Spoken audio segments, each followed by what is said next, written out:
పరిశుద్ధ నామానికి మహిమ కలుగును గాక. హల్లెలూయా, హల్లెలూయా. నిర్గమకాండం 25వ అధ్యాయం. నిర్గమకాండం 25వ అధ్యాయం 8-9 వచనాలు. నేను వారిలో నివసించున్నట్లు వారు నాకు పరిశుద్ధ స్థలమును నిర్మింపవలను. నేను నీకు కనబరచు విధముగా మందిరము యొక్క ఆ రూపమును దాని ఉపకరణములన్నిటి రూపమును నిర్మింపవలెను. దేవుడు నామానికి మహిమ కలుగును గాక. దేవుడైన యెహోవా మోషేతో మాట్లాడుతూ, మోషే, నేను ఈ జనుల మధ్య నివసించాలని కోరుకుంటున్నాను. వారి మధ్య నేను నివసించున్నట్లు నాకు ఒక మందిరము నిర్మించునన్నాడు. ఆ మందిర నిర్మాణానికి ఇవ్వబడిన పేరు ప్రత్యక్ష గుడారము. ఆ ప్రత్యక్ష గుడారము ఎలా కట్టాలో ఒక నమూనాను మోషేకు సీనాయి పర్వతము మీద ప్రభువు బయలుపరచాడు. ప్రభువు చెబుతూ ఉన్నప్పుడే ఒక మాటను ఉపయోగించాడు. నేను నీకు చూపించిన రీతిగా, ఆంగ్ల తర్జుమాలలో అన్నాడు, ఖచ్చితముగా ఇదే కొలతలు ఉండాలి మోషే. దీనిలో ఎక్కడా కూడా ఈ కొలతలలోనో లేదా ఈ వాడుతున్నటువంటి వస్తువులలోనో మార్పు జరగటానికి వీలు లేదు. నేనేదైతే చూపించానో, నేనేదైతే చెప్పానో దాన్ని మాత్రమే చేయాలి. ఎందుకు దేవుడు అంత ఖచ్చితత్వాన్ని కోరాడు అంటే, ఆయన ఇచ్చిన ప్రతి కొలతలోనూ ఒక ఆత్మీయ అర్థం ఉంది. ఆయన వాడినటువంటి ప్రతి వస్తువులోనూ, ప్రతి ఉపకరణములోనూ ఒక వివరణ ఉన్నది. ఎందుకయ్యా అంటే, లేఖనం చెప్పింది, మన తలంపులు ఆయన తలంపుల వంటివే కావు, మన ఉద్దేశాలు ఆయన ఉద్దేశాల వంటివే కావు. అందుకనే కీర్తనకారుడు వాడిన మాట 119వ కీర్తన 27వ వచనములో అంటాడు, 119వ కీర్తన, నీ ఉపదేశ మార్గమును నాకు బోధపరచుము, నీ ఆశ్చర్య కార్యములను నేను ధ్యానించదను. నీ ఆశ్చర్య కార్యాలను నేను ధ్యానిస్తానయ్యా, నీ ఉపదేశాలను నాకు బోధపరచు, అంటే నాకు అర్థమయ్యేటట్లు చెప్పు. అంటే ఆయన ధర్మశాస్త్రములో, ఆయన లేఖనాలలో ఏమున్నాయ్యా అంటే, మనసు పెట్టకపోతే బోధపడని సంగతులు ఉన్నాయి. మనసుంచి ఆయనలో ధ్యానిస్తే అనేకమైన మర్మాలను తెలుసుకునేటువంటి అవకాశం ఉంటూ ఉన్నది. దేవుడైన యెహోవా మోషేతో ప్రత్యక్ష గుడారం కట్టమన్నాడు. అయితే మొదటిగా ఈ ప్రత్యక్ష గుడారము అనబడినది క్రీస్తుకు సాదృశ్యంగాను ఛాయగాను ఉన్నది. రాబోయేటువంటి క్రీస్తుకు ఇది సాదృశ్యంగా ఉంది. క్రీస్తు రావటానికి 1500 సంవత్సరాలకు మునుపే ఈ ప్రత్యక్ష గుడారము కట్టబడుతూ ఉంది. హెబ్రీయులకు రాసిన పత్రికలో మనం ఆ మాటలను మనం చూడగలం. 8వ అధ్యాయము హెబ్రీయులకు రాసిన పత్రిక 2వ వచనములో మనకు ఒకడున్నాడు, ఆయన పరిశుద్ధాలయములకు అనగా ప్రభువే స్థాపించిన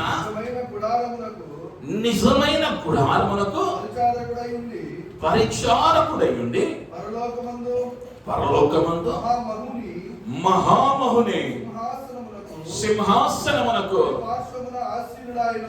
కుడి పార్శ్వమున ఆసీనుడాయను.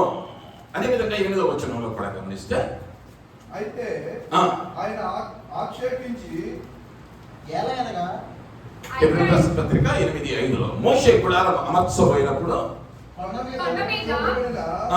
మాదిరి చొప్పున చొప్పున సమస్తమును చేయుటకు జాగ్రత్త పడుము. సమస్తమును చేయుటకు జాగ్రత్త పడుము అని దేవుని చేత హెచ్చరింపబడిన ప్రకారము ఈ యాజకులు పరలోక సంబంధమగు వస్తువుల ఛాయ రూపమైన గుడారమునందు సేవ చేయుదురు. ఈ గుడారం ఎవరయ్యా అంటే క్రీస్తు సాదృశ్యంగా ఉన్నది. క్రీస్తే ఆ అతి పరిశుద్ధ స్థలములోనికి ప్రవేశింపగలిగినటువంటి మన ప్రధాన యాజకుడు అని చెప్పబడింది. అయితే దేవుడు ఏమడిగాడయ్యా అంటే నేను మీ మధ్య ఉండాలనుకుంటున్నాను. అయితే ఈ మోషేకు ముందు దేవుడు జనుల మధ్య లేడా లేదా మాట్లాడలేదా అని గమనిస్తే ముందున్న ఆది కాండములో మనం చదువుతూ ఉన్నప్పుడు దేవుడు ఎలా కనిపించాడు అంటే వచ్చి మాట్లాడి వెళ్ళిపోతూ ఉన్నవానిగా ఉన్నాడు. ఆదాము దేవుడు మాట్లాడాడు. ఆదాము అవ్వలతో చల్లపూట దేవుడు వచ్చి వారితో మాట్లాడుతూ ఉన్నాడు. ఆ వచనాలను మనం గమనిస్తే ఆది కాండము 2:8 ఆదాముతో దేవుడు మాట్లాడాడు. చదువుతాం, చదువు సమయం సరిపోదు, రాసుకునేవాడు రాసుకోండి. ఆది కాండము 2వ అధ్యాయం 8వ వచనములో ఆదాముతో దేవుడు మాట్లాడాడు. 3వ అధ్యాయము 8వ వచనముకు వచ్చేసరికి చల్లపూట ఆదాము అవ్వలతో మాట్లాడుతూ ఉన్నాడు. 5వ అధ్యాయము 22వ వచనానికి వచ్చేసరికి హానోకుతో దేవుడు మాట్లాడుతూ దేవునితో పాటు 300 సంవత్సరముల హానోకు నడిచినట్లుగా మనం చూస్తాం.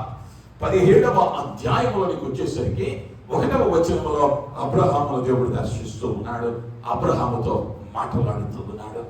ఆ తదుపరి 26వ అధ్యాయంలోనికి వచ్చేసరికి 24వ వచనములో ఇస్సాకుతో దేవుడు మాట్లాడుతూ ఉన్నవానిగా ఉంటూ ఉన్నాడు. ఆ తదుపరి 35లో మనం గమనిస్తే 1వ వచనములో యాకోబుతో దేవుడు మాట్లాడుతూ ఉన్నాడు. ఈ మాట్లాడిన వారందరితో కూడా దేవుడు ఏ సమయానికి అవసరమో ఆ సమయానికి వచ్చాడు, మాట్లాడాడు, వెళ్ళిపోయాడు. కానీ ఇప్పుడు ఇశ్రాయేలు జనము ఆ యొక్క 420 సంవత్సరాల బానిసత్వం నుంచి బయటకు వచ్చిన తరువాత మోషే నాయకత్వంలో నడిపింపబడుతూ ఉన్నారు. ఐగుప్తు నుంచి బయలుదేరిన తరువాత 3 నెలల కాలానికి వీరు సీనాయి పర్వతము దగ్గరకు వచ్చారు. ఈ సీనాయి పర్వతము దగ్గర దేవుడు మోషేతో మాట్లాడాడు. 40 దినాల ఉపవాసము తరువాత ఆయన 10 ఆజ్ఞలను ఇచ్చాడు. ఆ 2 ఆజ్ఞలను తీసుకుని కిందకు వచ్చుతున్న సందర్భంలో చూడరాని సంఘటన చూసి ఆ కోపములో ఈ 2 పలకలను పగలకొట్టాడు. మళ్ళీ దేవుని సన్నిధికి వెళ్ళాడు. ఈ పర్యాయం దేవుడు ఏమన్నాడు అంటే ఆ 10 ఆజ్ఞలతో పాటు మందిర నమూనాను మోషేకు చూపిస్తూ ఉన్నాడు. మందిర కొలతలను ఖచ్చితంగా చెబుతూ ఉన్నాడు. ఖచ్చితంగా చెప్పి దేవుడన్న మాట ఈ మందిర నమూనాను చూసామే మోషే, ఈ రీతిగానే మందిరం కట్టబడాలి. ఎందుకు కట్టబడాలి అంటే నేను వారి మధ్య నివసించున్నట్లు. ఎందుకు నివసించాలనుకుంటున్నాడు అంటే ఆయన మానవునితో సహవాసము చేయటం ఆయనకి ఇష్టం. తాను చేసిన మానవునితో సహవాసం కలిగి ఉండటం ఆ దేవునికి ఇష్టమైన కార్యం. కాబట్టి ఆది నుంచి మానవునితో సహవాసాన్ని పెంపొందించుకోవాలనే దేవుడు ప్రయత్నం చేస్తూ ఉన్నాడు. అయితే మోషే ద్వారా ఇశ్రాయేలు జనాంగముతో సహవాసము కొరకు దేవుడు ఒక ప్రత్యక్ష గుడారమును నిర్మించమన్నాడు.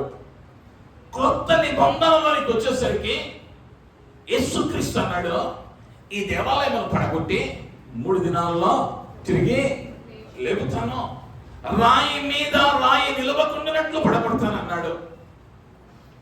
ఆ దేవాలయము నేనే అన్నాడు. అంత మాత్రమే కాదు, నీవే దేవాలయము, నీ హృదయమే దేవాలయం అని చెప్పబడింది. ఇప్పుడు ప్రత్యక్ష గుడారం కాలం అయిపోయింది. ఇప్పుడు ఈ దినాలలో దేవుడు ఏం కోరుతున్నాడు అంటే నీ హృదయమనబడినటువంటి ఆ ప్రత్యక్ష గుడారములో క్రీస్తు నివసించాలని కోరుతూ ఉన్నాడు. అయితే మోషేకు ఏ విధముగానైతే నేను నివసించున్నట్లు ఇంటి రీతిగా కట్టమన్నాడో అదే రీతిగా కొత్త నిబంధనలు ఏం చేశాడు అంటే ఆయన నివసించున్నట్లు నీ జీవితం ఉండాలి అంటే నీకొక నిర్మాణాన్ని తెలియచేశాడు. అది కట్టడంలో లేదో ప్రవర్తనలో ఉంది. అది కట్టడాలలో ఉండదు. నీ యొక్క మాటలో, నీ ప్రవర్తనలలో ఆయన యందు భయభక్తులు ఉండేటువంటి రీతిని బట్టి ఆయన నీలో నివాసము చేసేవానిగా ఉన్నాడు అన్న విషయాన్ని నేను జ్ఞాపకం చేస్తూ ఉన్నాను. ఈ కట్టబడినటువంటి మోషే కాలంలో దేవుడు ప్రత్యక్ష గుడారాన్ని కట్టమన్నాడు. ఆ కట్టమన్న దానిని కూడా ఎలా కట్టమన్నాడయ్యా, దేనితో కట్టమన్నాడయ్యా అని గమనిస్తే బంగారము, వెండి, ఇత్తడి, సన్నపు నారబట్ట, తుమ్మ కర్ర, ఎఫోదునకు వెలగలిగిన రాళ్ళు, వీటితో కట్టమన్నాడు. ఈ కట్టేటువంటి ఇంత గొప్ప ఖర్చుతో కడుతూ ఉన్నది ఏమన్నాడయ్యా మళ్ళా చివరిలో అంటే ఇది తాత్కాలికమైనదే. ఎందుకయ్యా అంటే వీరు ఇక్కడే సీనాయి దగ్గర నివసించడానికి రాలేదు, వీరు యాత్రలో ఉన్నారు. కానీ ఇవ్వబడుతున్న పని ఏంటయ్యా అంటే బహు గొప్పది. ముందున్న మాటల్లో మనం దాని విలువ ఎంతో ధ్యానిద్దాం. ఇప్పుడు అంత బలమైన పనిని వీరికి ఇచ్చాడు, అది తాత్కాలికమైనది. అయితే మోషే నుంచి సొలొమోను నిరంతర దేవాలయం కట్టేంత వరకు ఈ మధ్య ఎంత కాలం అయ్యా అంటే 500 సంవత్సరాలు. మోషే ధర్మశాస్త్రము, ప్రత్యక్షపు గుడారము భూమి మీద వాడబడినటువంటి దినములో 500 సంవత్సరాలు. ఈ ప్రత్యక్షపు గుడారాన్ని ఆ పంచకాండాలు అనబడినటువంటి ఆది కాండము, నిర్గమకాండము, సంఖ్యాకాండము, లేవికాండం, ద్వితీయోపదేశ కాండాలలో అనేక పర్యాయాలు అనేక పేర్లతో సంబోధించడం జరిగింది. 25 నిర్గమకాండము 8వ వచనములో ప్రత్యక్ష గుడారమని, 25వ అధ్యాయము 9వ వచనములో మందిరమని, 29వ అధ్యాయము 42వ వచనములో సాక్ష్యపు గుడారమని, 38వ అధ్యాయము 31వ వచనములో ఆలయమని సంబోధించడం జరిగింది. ఈ విధంగా ఆలయమని కానీ, సాక్ష్యపు గుడారమని కానీ, ప్రత్యక్షపు గుడారమని కానీ ఈ మందిరమును గూర్చి బైబిల్ గ్రంథంలో 365 పర్యాయాలు వ్రాయబడింది.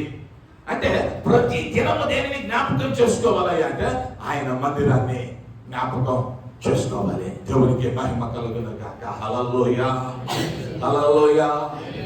అయితే ఈ ప్రత్యక్షపు గుడారము యేసుక్రీస్తు వారు తెలియజేస్తూ నన్ను గూర్చి ముందుగానే మోషే వ్రాశాడు. యేసుని గురించి ఏం రాశాడు అంటే ఆయన ఏ విధంగా బలి అవ్వబోతున్నాడో మానవాళి పాపాల కొరకు ఆ ప్రత్యక్షపు గుడారము క్రమములో మనం గమనిస్తాం. మార్కు సువార్తలో యేసుక్రీస్తు వారు అంటాడు, యోహాను సువార్తలో 5వ అధ్యాయము 46వ వచనములో అతడు నన్ను గూర్చి రాసెను కనుక మీరు మోషేను నమ్మినట్లయినా నన్ను నమ్ముదురు. మోషే నన్ను గూర్చి రాశాడు. ఆయనను మీరు నమ్మినట్లయితే, మోషే ధర్మశాస్త్రాన్ని మీరు నమ్మినట్లయితే మీరేం చేస్తారయ్యా అంటే నన్ను నమ్ముదురు. దేవుని నామానికి మహిమ కలుగును కాక. హల్లెలూయా, హల్లెలూయా. అంత మాత్రమే కాదు, 10వ అధ్యాయం హెబ్రీయులకు రాసిన పత్రిక 7వ వచనములో అప్పుడు గ్రంథపు చుట్టలో నన్ను గూర్చి వ్రాయబడిన ప్రకారము నీ చిత్తము నెరవేర్చుటకు ఉన్నానని ఇదిగో నేను వచ్చి ఉన్నానంటిని. దేవునికి మహిమ కలుగును గాక. హల్లెలూయా, హల్లెలూయా. యేసుక్రీస్తే ఆ ప్రత్యక్షపు గుడారముగా ఈ లోకానికి అందించాడు. అది వారు ఉన్నది ఎక్కడ అంటే అరణ్యములో ఉన్నారు. సీనాయి పర్వతపు కొండ దిగువ భాగంలో ఉన్నారు. అసలు వారికి కట్టడానికి వనరులు ఎక్కడ దొరికాయి? ఆ విషయాలు ధ్యానించే ముందు ప్రాముఖ్యమైన విషయాన్ని ఒకటి జ్ఞాపకం చేసుకోవాలి. ఈ ప్రత్యక్షపు గుడారము దేవుడు ఎలా చూపించాడు అంటే దీర్ఘ చతురస్రాకారములో ఉన్నది. ఈ ప్రత్యక్షపు గుడారము దీర్ఘ చతురస్రాకారములో ఉన్నది.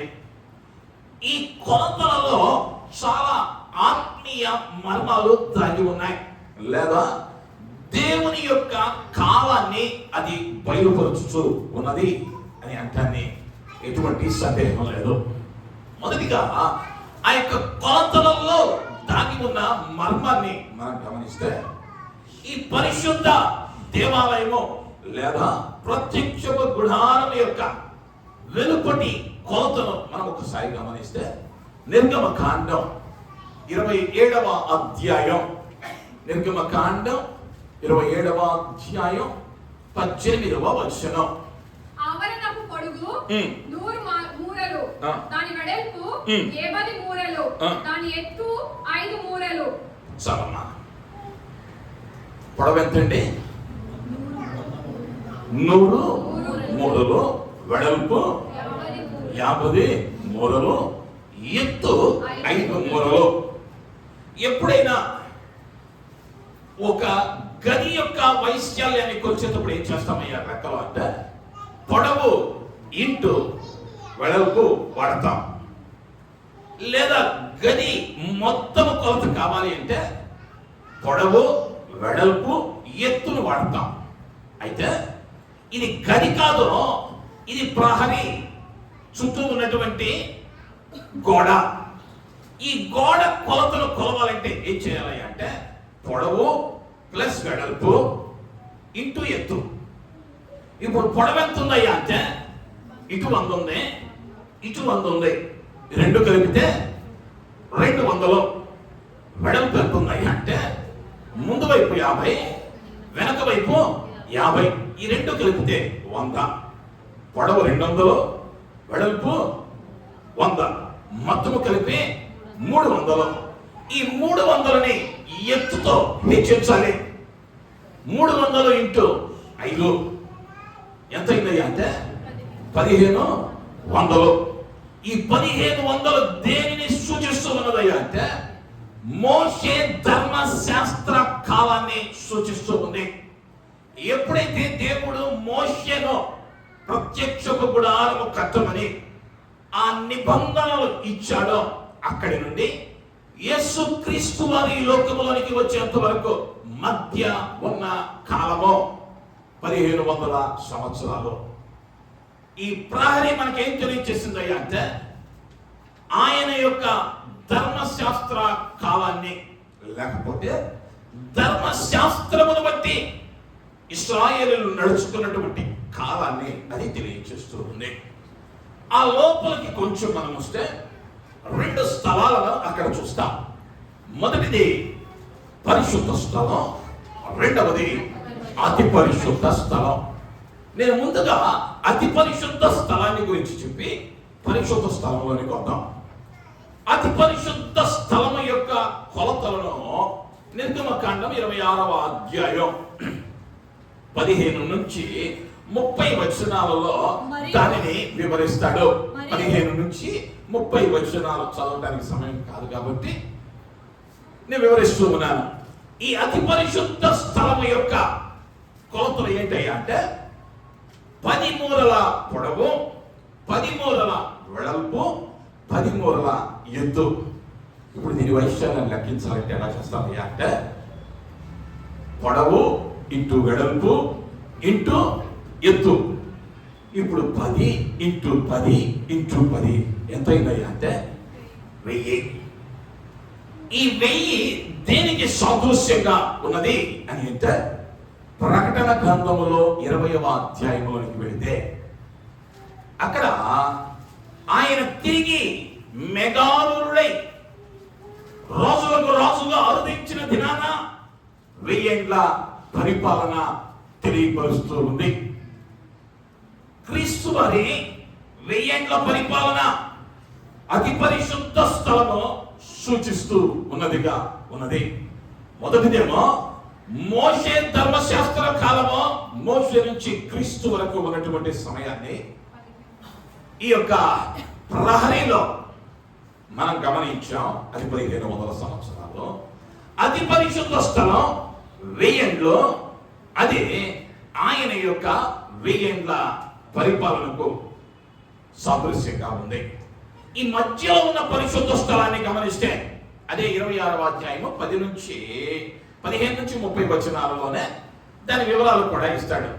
దాని కొలతలు ఎలా ఉన్నాయి అంటే 20 మూరల పొడవు, 10 మూరల వెడల్పు, 10 మూరల ఎత్తు.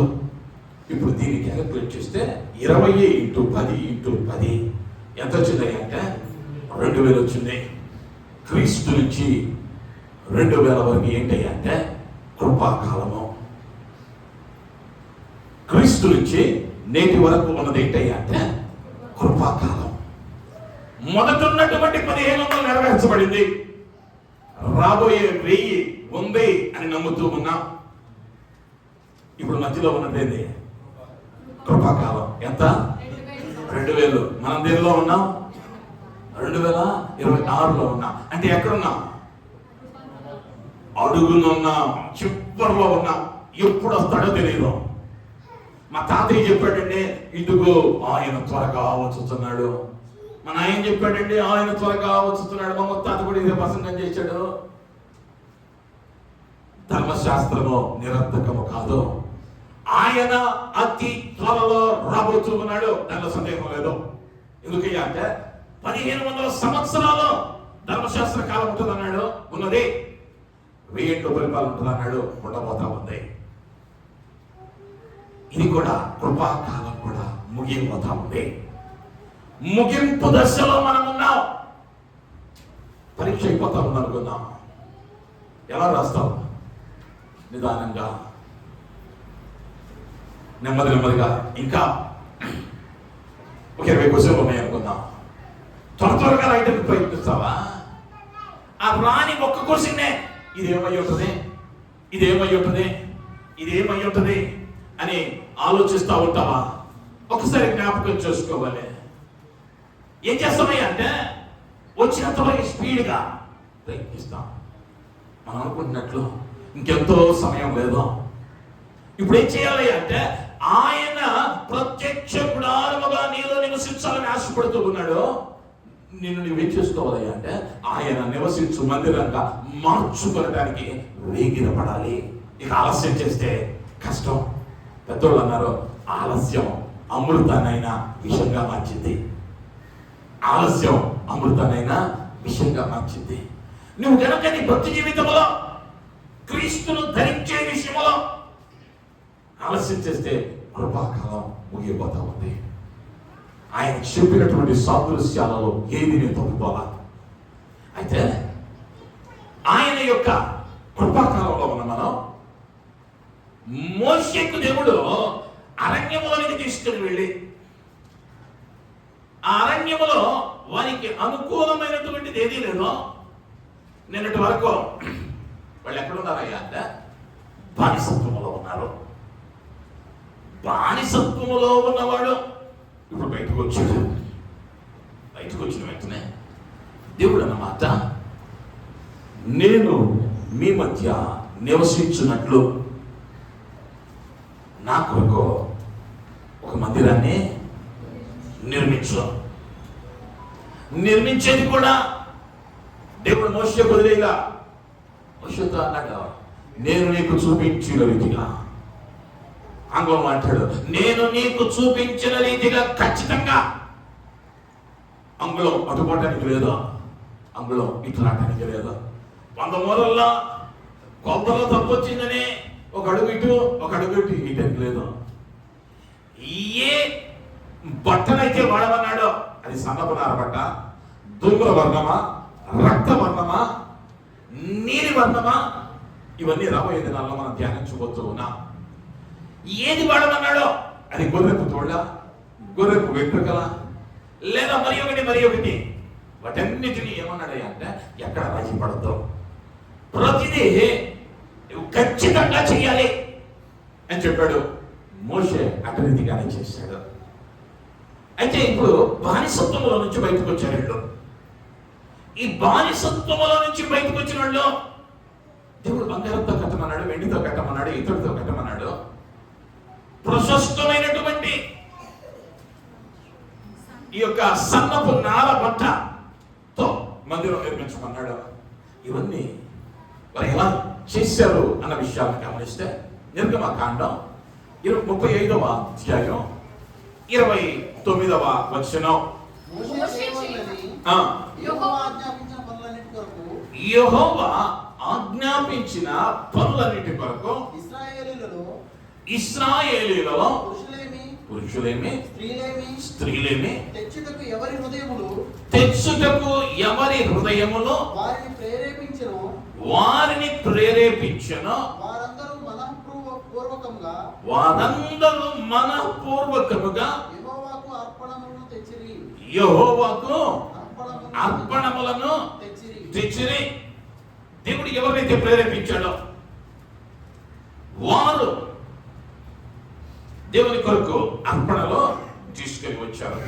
మరి ఎలా తీసుకొని వచ్చారు, ఏమేమి తీసుకొని వచ్చారు అన్న వచనాలను కనుక మనం చూడగలిగితే 36:3లో చూస్తాం, 35, 21, 22, 29 వచనాలలో గమనిస్తాం. 35వ అధ్యాయం 25, 26 వచనాలలో మరి ఎలా తెచ్చారు, స్త్రీలు తెచ్చేశారు, పురుషులు తెచ్చారు అన్న వివరాలను అక్కడ మనం గమనించగలం. అయితే బానిసత్వంలో నుంచి కదండి బయటకు వచ్చారు. వీళ్ళకి ఎలా వచ్చినాయి బంగారం వెండి అన్నది మనకు తెలుసు. 3వ అధ్యాయంలోనికి వెళితే దేవుడు దేనిని కూడా ఊరకని చేయడు. వీళ్ళని ఐగుప్తులో నుండి బయటకు పంపేటప్పుడే వీరికి ఏం చెప్పాడు అంటే ఐగుప్తుల దగ్గరికి వెళ్ళండి, వారి దగ్గర ఉన్నటువంటి సన్నపు నార బట్ట, బంగారము, వెండి, ఈతడి వారి దగ్గర నుంచి మీరు తీసుకొని బయలుదేరండి. ఎందుకు చెప్పాడు అంటే మరో 3 నెలల్లో ఆటితో రకం ఉంది. దేవుడు ఏం చేస్తాడు అంటే ముందు ఇచ్చాడు వారికి. ముందు ఐగుప్తునికి ఏం కలిగింది అంటే వారి పట్ల దయ కలిగింది. మీరు అడగంగానే వారి ఎంతో ఉన్నవన్నీ ఈ బానిసలకు ఇచ్చారు. వీరే తీసుకొని బయలుదేరారు, అరణ్యంలోకి వెళ్ళారు. ఇప్పుడు దేవుడు అడిగాడు. దేవుడు ఇచ్చినవి తిరిగి అడిగిన వెంటనే వీళ్ళు ఏం చేశారయ్యా అంటే మనపూర్వకముగా లేదా సంతోషంగా ఏం చేశారయ్యా వీళ్ళు అంటే దేవుని దగ్గరకు తీసుకుని వచ్చి వాటిని అర్పించారు. మంచిది, వినడానికి బాగుంది. దేవుడు ఇచ్చాడు, మళ్ళీ అడిగాడు, తీసుకొచ్చి ఇచ్చేశారు. అయితే ఎంత ఇచ్చారు అన్నది లెక్క. నిర్గమకాండంలోకి వెళ్తే 38వ అధ్యాయము 24వ వచనములో మందిర సేవ కొరకు వాడబడిన బంగారం యొక్క వివరము అక్కడ ఉంటది. పరిశుద్ధ స్థలముకు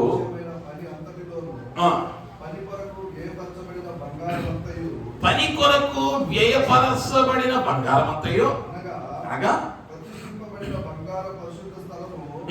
తులము చొప్పున 116 మణుగుల 530 తులములు 116 మణుగుల 530 తులములు.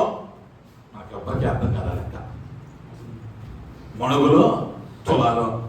దాన్ని ఆంగ్లములోనికి మనం తర్జుమా చేస్తే దాని బరువు ఏం చెప్పబడిందయ్యా అంటే 987 కిలోల బంగారం.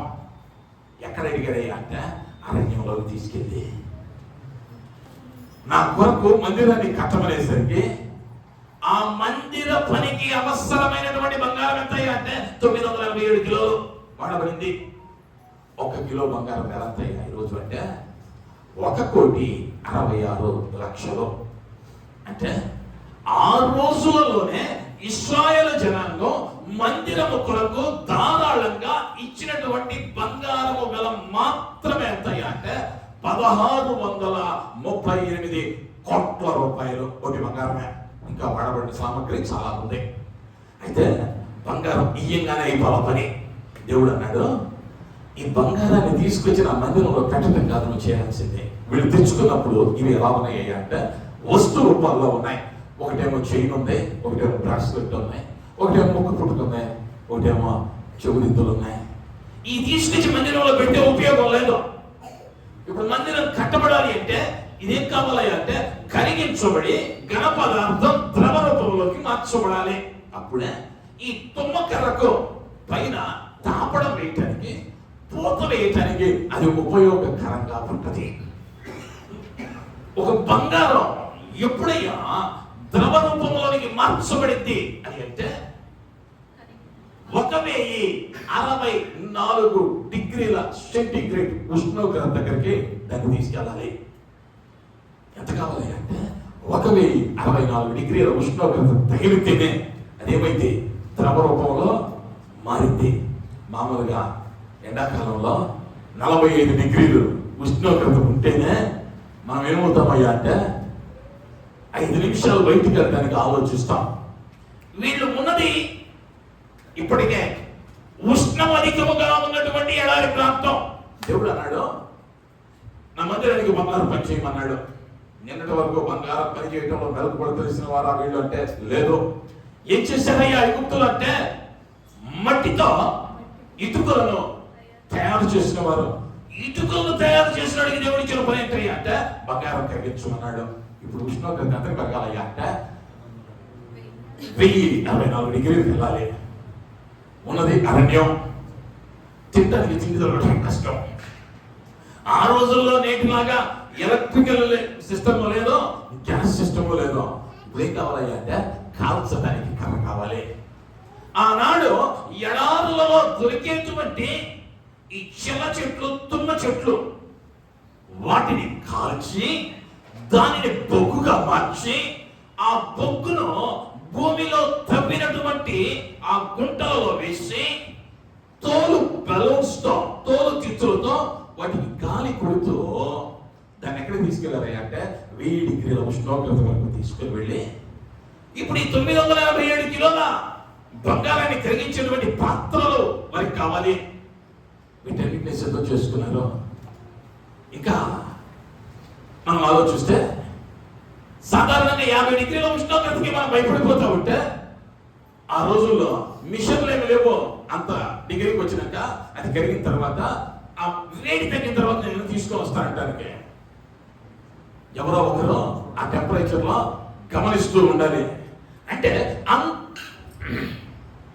అంత కష్టమైన పనిని కూడా ఏం చేశారయ్యా అంటే దేవుడు చెప్పాడు, మాకు రాదు, మేము చేయలేము, మాకు అలవట్లేదు అన్న మాట ఏం లేదయ్యా అంటే రాలా. దేవుడు బంగారాన్ని తెమ్మన్నాడు, తెచ్చి ఇవ్వటంతో ఇలా పని అయిపోలా.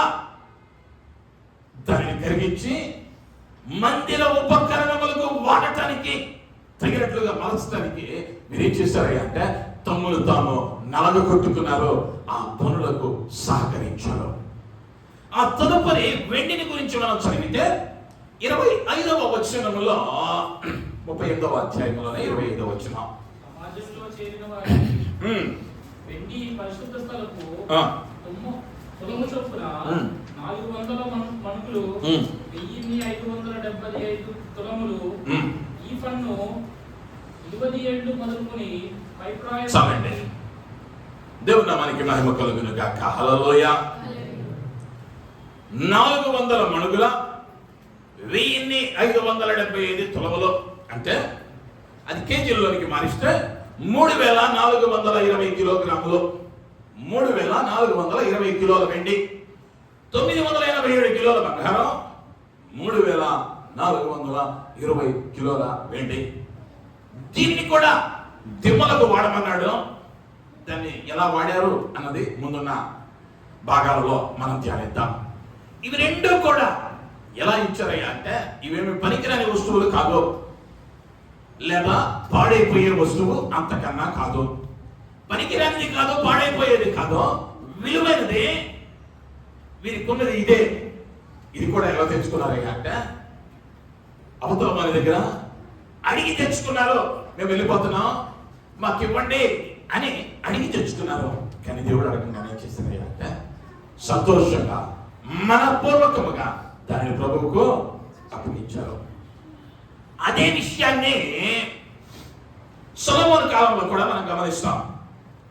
సొలొమోను కాలంలో సొలొమోను మందిరం కడుతున్నప్పుడు దావీదు తాను సంపాదించిన బంగారం అంతయు వెండంతయు వెలగలిగిన రాళ్ళన్నీ నేను మందిరానికి ఇచ్చేస్తామన్నాను అని చెప్పినప్పుడు ప్రజలందరూ కూడా మొదటి దినవృత్తాంతముల గ్రంథం 29వ అధ్యాయం 9వ వచనములో ఆ మాటలను మనం చూడగలము.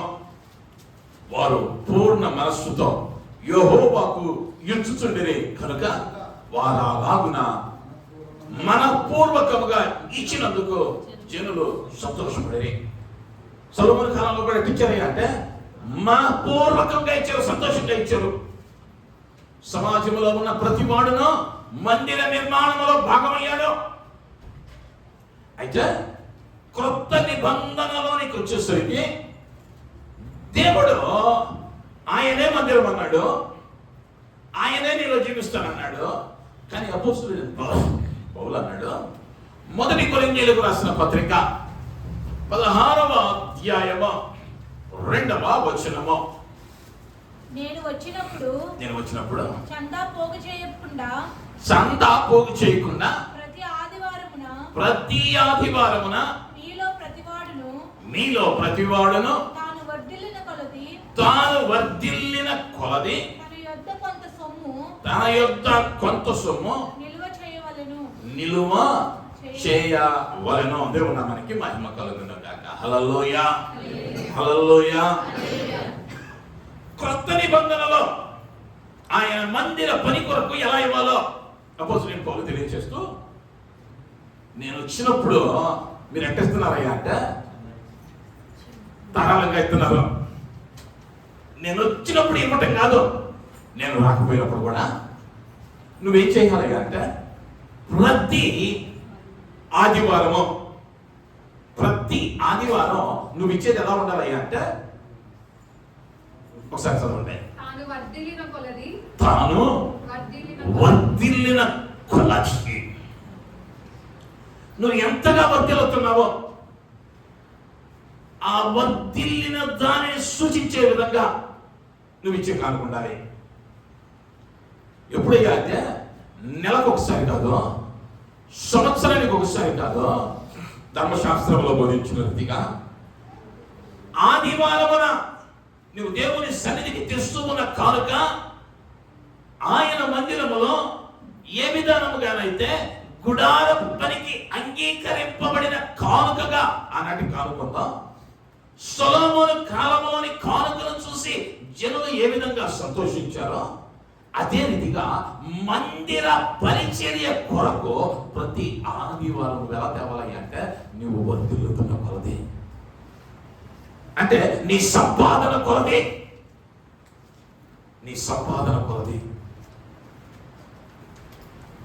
అంటే నీ సంపాదన కొలది అని అన్నాడు అంటే అది నీ స్థాయికి తగినట్లుగా ఉండాలి.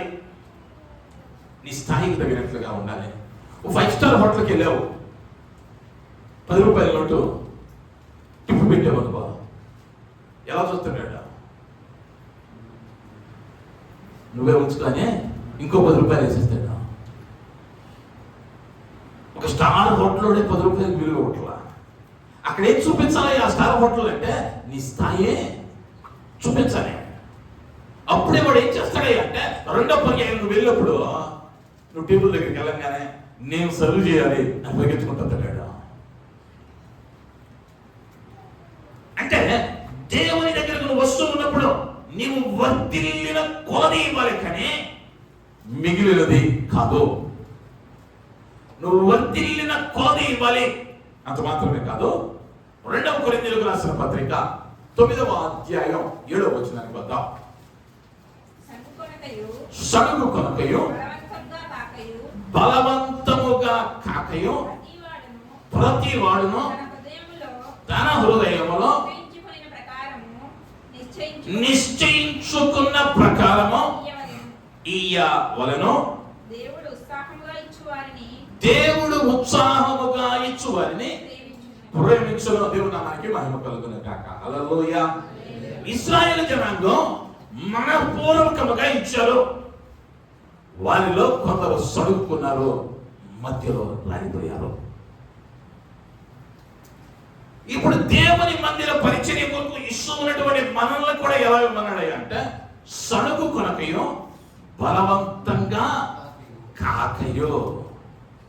సడుక్కోకూడదు ఇచ్చినప్పుడు దేవుడు అడుగుతున్నది ఏంటయ్యా అంటే నువ్వేదో కొత్తగా చేసి తీసుకురమ్మట్ల, ఆయన నీకు ఇచ్చిన దానిలో ఆయన అడుగుతూ ఉన్నాడు. ఇప్పుడు ఎవరి మన దగ్గర ఉన్నది? ఆయనది. ఆయన ఇచ్చిన దానిలో మొత్తం అడగట్లా, ఆయన ఇచ్చిన దానిలో మొత్తం అడగట్లా, ఆయనకు కావలసినది నువ్వు ఎలా ఇవ్వాలయ్యా అంటే సడుగు కొనకయో బలవంతంగా కాకయో. రాష్ట్ర గారు ప్రతి వారం చూస్తున్నాడు కాబట్టి ఎంతో కొంత అక్కర్ల దేవునికి ఏం కావాలయ్యా అంటే మనపూర్వకముగా సంతోషంగా ఏమన్నాడు అక్కడ అంటే దేవుడు ఉత్సాహముగా ఇచ్చువానిని ప్రేమించును. మందిరం కట్టబడింది, ఇశ్రాయేలు జనాంగానికి ముందుగానే దేవుడు ఇచ్చాడు. ఇచ్చిన దానిలో నుంచి అడిగాడు, అడిగిన వెంటనే మనపూర్వకముగా దేవునికి ఇచ్చాడు. దేవునికి మనపూర్వకముగా ఇవ్వటాన్ని బట్టి ఏం జరిగింది అంటే మందిర నిర్మాణం జరిగింది. దేవుడు మేఘము రూపములో మందిరం మీద నివసించాడు, వారి మధ్య ఆయన ఉన్నాడు. నువ్వు కూడా ఎప్పుడైతే మనపూర్వకముగా సంతోషంగా ఆయనకి ఇస్తావో నీ కుటుంబం మీద ఆయన కాపుదల ఉంటుంది. ఆయన నీ కుటుంబంలో కాపాడే దేవునిగా ఆయన ఉంటాడు. నీవు ఆయన చెప్పిన విధంగా నువ్వు ఉండకుండా నువ్వు నాతో ఉండమంటే అది కుదరదు. మోషతో అదే చెప్పాడు, నేను నీకు చూపించిన రీతిగా నువ్వు మోష కట్టాలి. మన ఇష్టానురీతిగా కట్టుకుని మన ఇష్టానురీతిగా నడుచుకుంటూ దేవుడు ఉండాలి అంటే ఉండను అని చెప్పాడు. దేవుడు ప్రత్యక్ష గుడారపు కోతలలోనే ఆయన కాలాన్ని వివరించాడు. ఆ మందిర నిర్మాణానికి కావలసినటువంటి ఉపకరణలను ముందుగానే ఈ ఇశ్రాయేలు జనాంగానికి ఆయన ఇచ్చాడు. ఆ మందిరం ప్రాంగణానికి ఇప్పుడు వెళ్తా ఉన్నాం. ప్రాకారాన్ని కౌతలు మనం గమనించాం. అయితే దేవుడు ప్రాకారాన్ని ఏం చేశాడు అంటే 4 దిక్కుల ఉత్తరము, పడమర, తూర్పు, దక్షిణము ఈ 4 భాగాలలో ఒక్కొక్క వైపు 3 గోత్రాల వారిని కూర్చోబెట్టాడు. ఈ 3 గోత్రాల వారు ఏ ప్రక్కన ఉన్న వారు ఏ పని చేయాలో, దేనిలో వారు నిపుణులు అవ్వాలో, ఏ బాధ్యతలు వారికి ఇచ్చాడో మనం చూడబోతా ఉన్నాం. ముందు ఎవరెవరు ఏ ప్రక్కన నిలవబడ్డారో అన్న వివరాలను మనం గమనించగలిగితే మొదటిగా మందిరం యొక్క తూర్పు భాగాన్ని మనం చూద్దాం. ఈ తూర్పు భాగాన ఏమన్నది అంటే ప్రత్యక్షపు గుడారము యొక్క ద్వారం ఉన్నది. ఈ ద్వారములకు ఎదురుగా యాజకుల గుంపు ఉంది. యాజకులలో ఎవరెవరిని ఉంచాడు అన్న విషయాలను గమనిస్తే యూదా గోత్రము వారిని ఈ యొక్క యాజకులలో ఉంచాడు. ఈ యొక్క యూదా జనాంగములో 20 ఏళ్ళు దాటిన వారు పురుషులైన వారి సంఖ్య 74,600 మంది. ఆ తదుపరి ఇశ్శాఖారు వంశావళి వారు 54,400 మంది. ఆ తదుపరి జెబులూను వంశము వారు వీరు 57,400 మంది. వీరు మొత్తం కలిపితే 1,86,400 మంది యాజక సమూహము మందిర పని కొరకు నియమింపబడ్డారు. రెండవదిగా ఉత్తరమున మెరారీలు నివసించారు.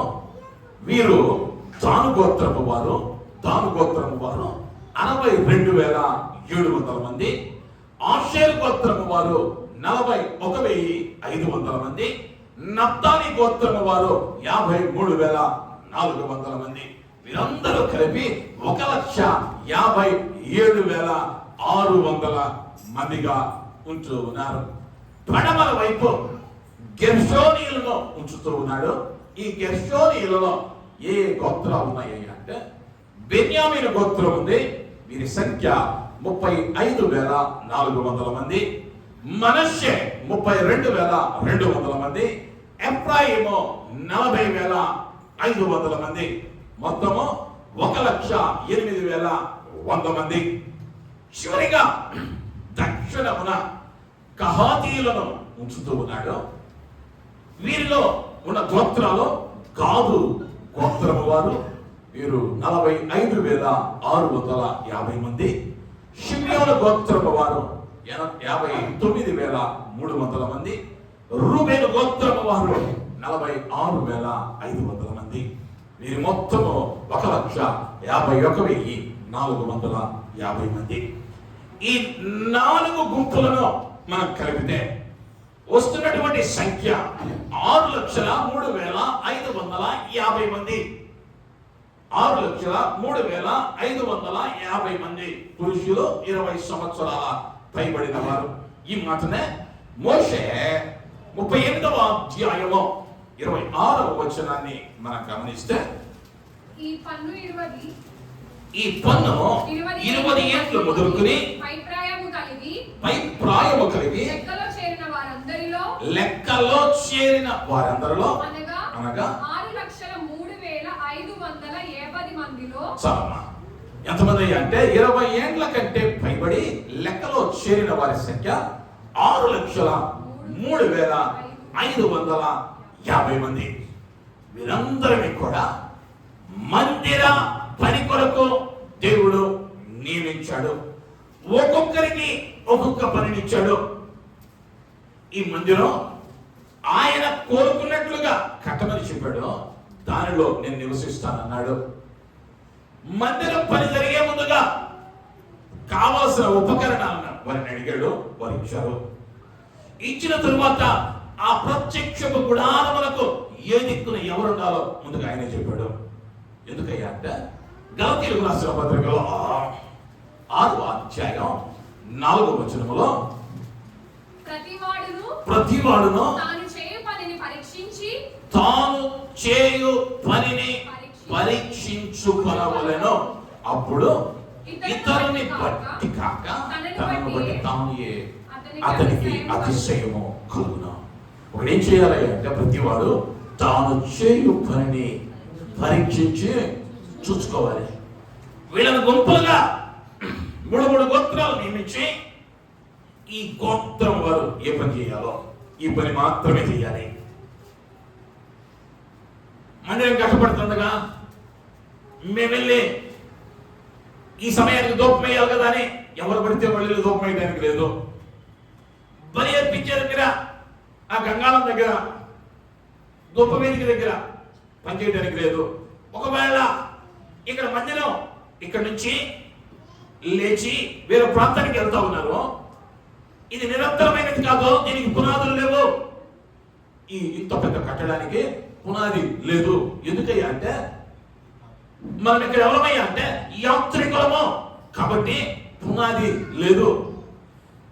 ఇత్తడి దిమ్మెలో వెండి దిమ్మెల మీద తుమ్మక్కలతో చెక్కలను నిలవపెట్టి వాటి మధ్య తెల్లని ధూమ్రవర్ణము కలిగినటువంటి వస్త్రాన్ని వారు కట్టి గుడారాన్ని కట్టారు. ఆ వివరాలను మనం చదువుతాం.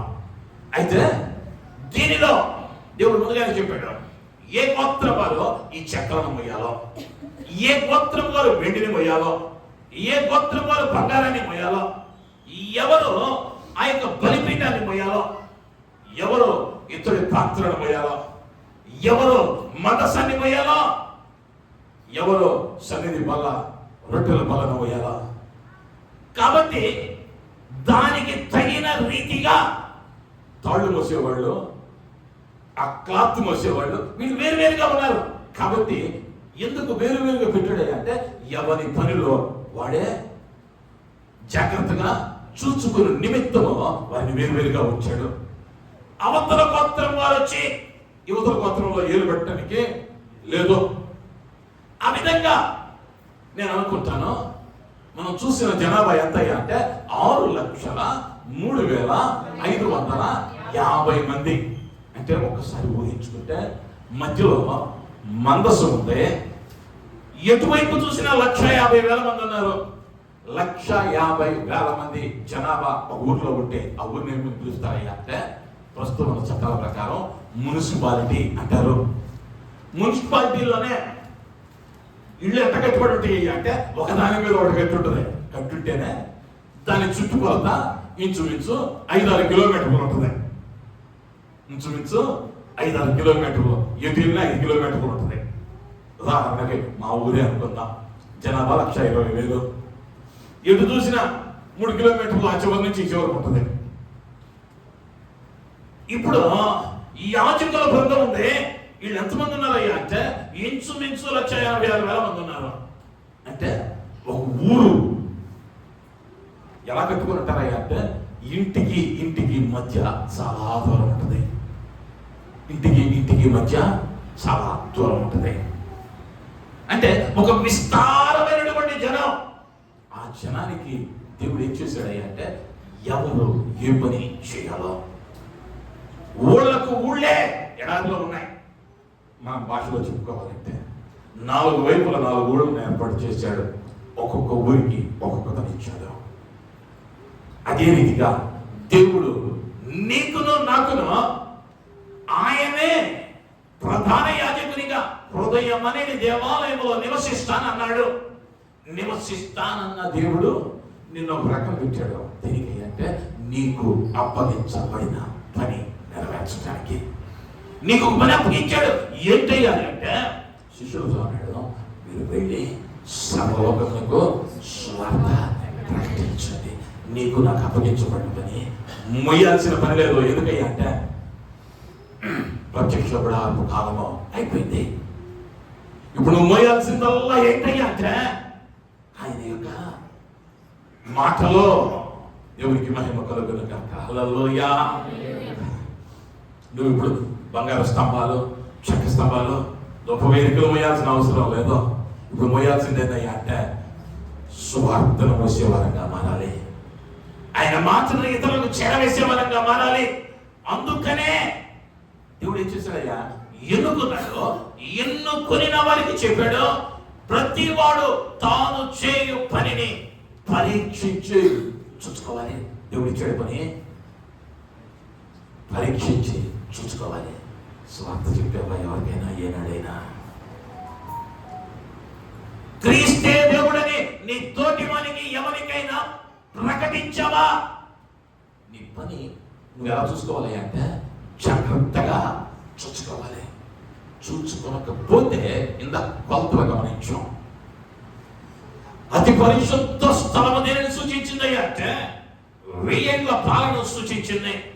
ఆ ప్రకటన గ్రంథం 20వ అధ్యాయంలో మనం చూస్తాం. ఈ 1000 ఏళ్ల పరిపాలనలో క్రీస్తు పరిపాలనలోనికి రాని వారు ఎక్కడున్నారయ్యా అంటే సాతానుకు అప్పగింపబడ్డారు. వీరు ఎక్కడున్నారయ్యా అంటే అగ్ని గంధకముల మధ్య ఉన్నారు.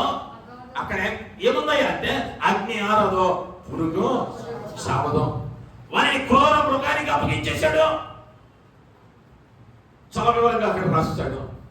అయితే ఎవరైతే తమ ప్రవర్తనను జాగ్రత్తగా చూసుకున్నారో వారు ఏమయ్యారు అంటే క్రీస్తుతో కూడా 1000 ఏళ్ల పరిపాలనలా రాజులు దర్శించుకుంటా ఆయనకు ప్రతిగానాలు చేస్తూ ఆయనతో ఉన్నారు.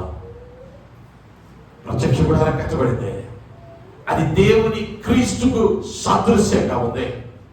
ఆ సాదృశ్యమైన దానిని ఎలా కట్టమన్నాడో మనం విన్నాం. దేనితో కట్టాలో విన్నాం. అయితే ఈ ప్రత్యక్ష గుడారములో కొన్ని ఉపకరణాలు ఉండటం జరిగింది. అవి ఏంటంటే అంటే మొదటిది ద్వారముల నుంచి లోపలికి రాగానే కనిపించేది బలిపీఠము. అక్కడ బలులు అర్పిస్తూ ఉన్నారు. దాని తరువాత గంగాళము ఉంటుంది. పరిశుద్ధ స్థలములోనికి వచ్చేసరికి దీపస్తంభము, ధూపవేదిక, సన్నిధి, రొట్టెల బల్ల ఉంటాయి.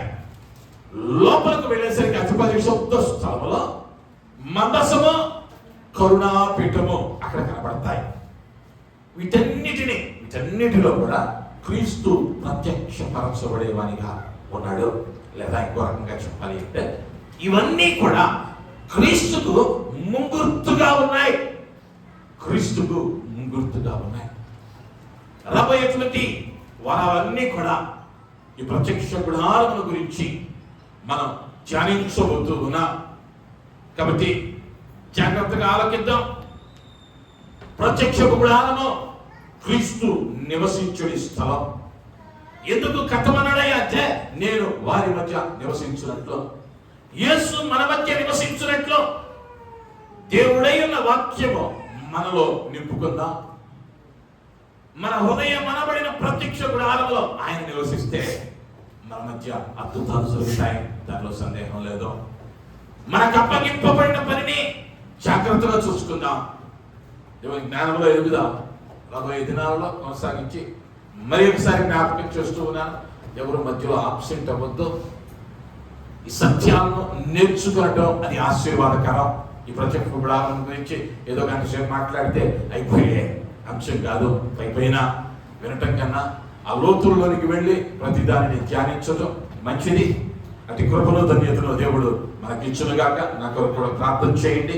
అటు జ్ఞానాన్ని దేవుడు దయచేసి సరైన మార్గంలో నడిపించినట్లుగా మీ అందరి ప్రార్థనలో జ్ఞాపకం చేసుకునండి. తనలో వచ్చినట్లయితే చిన్న ప్రార్థన చేసుకుందాం. కృప కలిగిన మా యేసయ్య, అయా నీ యొక్క ప్రత్యక్ష గుడారమును కట్టుటకు మోషేకు నీవు ఇచ్చిన ఆజ్ఞను బట్టి వందనాలు.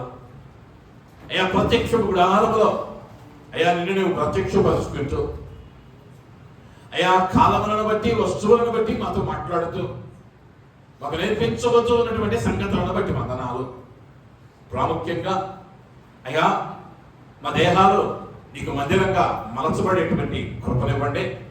మా హృదయాలలో మీరు ఉండండి నాయన. ఈ దినమును నువ్వు నేర్పించిన రీతిగా మా పనులను జాగ్రత్తగా చూసుకునడానికి, నీవు అప్పగింపబడిన పనిలో నమ్మకంగా ఉండటానికి నీవు మాత్రమే సహాయం చేయమని, నీవు మాత్రమే మహిమ పొందమని మన ప్రభువును రక్షకును త్వరలో రానయ్యున్న యేసు నామములో అడిగి బ్రతిమలాడి వేడుకుంటూ ఉన్నాను తండ్రి.